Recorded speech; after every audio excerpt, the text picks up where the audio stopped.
Ay, matindi yung nangyari sa may laban ng manok na yun, ano? Oo. Aba, lintik mag... Ganyan eh. Magandang tanghali. Ay, hapon na pala. Maganda hapon naman. Ako'y napasagsag kahit kaulan at medyo... Abay, pwede bang kumuha ng upuan? Oo, Ako rin, kami maganda yung bidama. Ano ba ang pinagkukwentuhan nyo? nagbibigay nga yung mano kong inilaban doon sa derby eh. Panalo? Abay, panalo, lintik magpalo po tayo. Pupok po ang pataas at hanggang sa babay Aba, umaalit di ibig sabihin... umaapaw. Di ibig sabihin may pera ka niya. Nanalo, ano? Nagpasinaya nga kami kahapon eh. Oo. Nakaw, eh. Kaya lang, nabalato nga eh. Konti Kaya na natira sa oo, konti natira. Hindi, ako ba kasi may sadya eh. Baka makaupuan ko, makahiyan ko kung sabihin.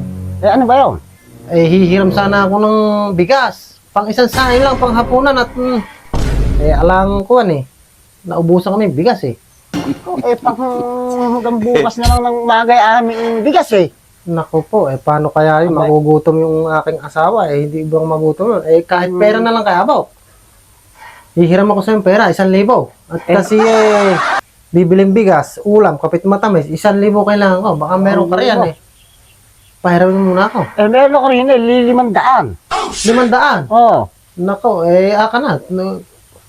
Ubra na ito. 500 ba yan? 500 eh. 1, 2, 3, 4, 5. 500 to. Nako, 500 ano? Oo, yan. Di ang 60 bok, 1, 2, 3, 4, 5. Di may utang ka pa sa akin 500. Kasi 500 yung hinihiram ko sa'yo eh. Oo. Di may hiram ko sa akin 500.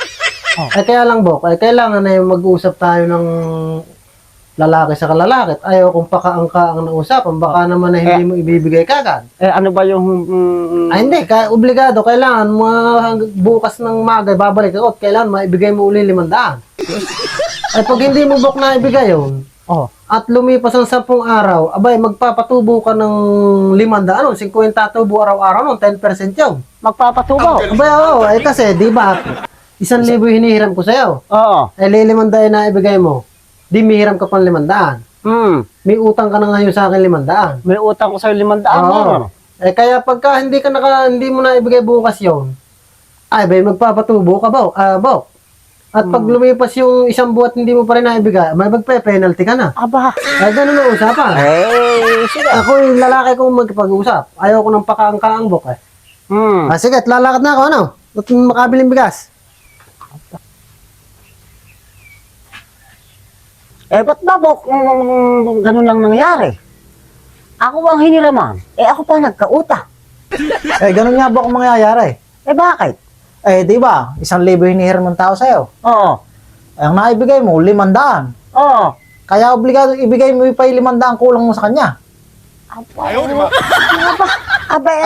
Kasi bo, pagka yun tumubo, parang mumbayang mangyayari daw. 50 araw-araw ang tubo ng 500 na yun.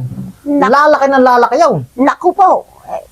Kaya kailangan makibigay mo sa kanya yung 500 or mismo. Naku, paano kaya yun? Hoy, tawagan mo nga si Bayot, manghiram ka ng 500. Bakit? Babayarang utang. Bakit kasi nangutang ka? Hindi naman ako nangutang, ako yung nagpautang.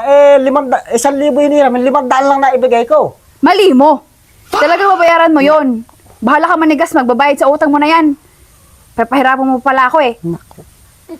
Paano kaya bok ang gagawin ko ngayon dito?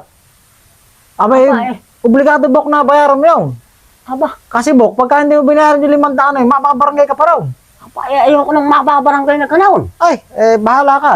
Problema mo yan. Hindi tama yun. Pag ako'y nabarangay pang ganaon, ako'y mahina ang ko sa mga barabarangay na yan Gawan mong pamamaraan. Kailangan makibigay mo yung 500 na yun.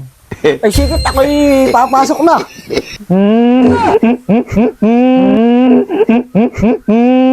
Kasi 500 yung binigay ko Tapos baka pa kayo nagkautang.